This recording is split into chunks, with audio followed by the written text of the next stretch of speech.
Kain kayo mas. Ano yung ating ginawang salad. Yan.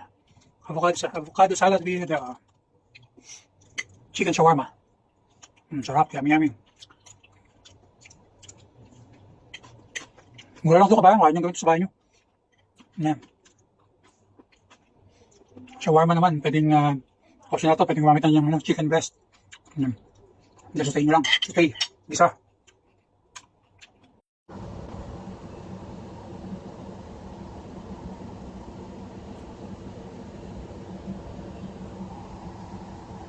Hello Kaimas, gandang araw sa atin. Yan, ito ang ating preparation para sa ating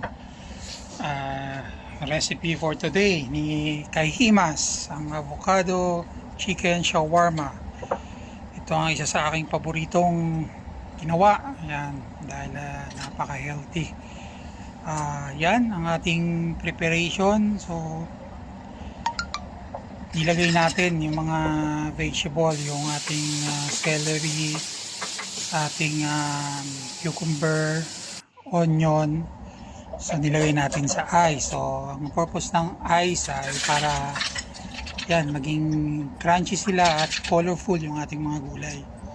So kaya na-drain na natin. Babad natin at least 5 to 10 minutes. So after that, yun na, piniprepare na natin yung lemon. At yung shawarma naman, made kasi yan made to cook yan dito. I mean, ready to cook. So half cook siya, konting luto lang, ready na natin gamitin. So yan yung preparation natin sa avocado. Isang buong avocado ginamit ko dyan. So rich in protein ang avocado. Yan. Huwag natin ihimas-himasin, slice lang natin into cubes. So, nilagyan ng black pepper and salt. Yan.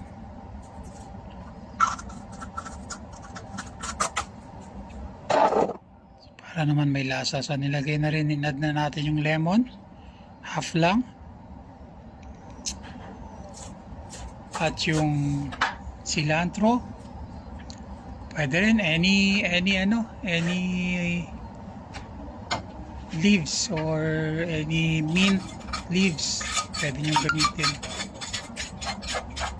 Ayan na, nilagay na natin yung chicken shawarma.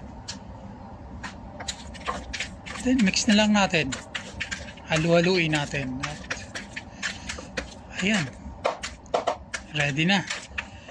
Enjoy for watching. Thank you, Kahimas.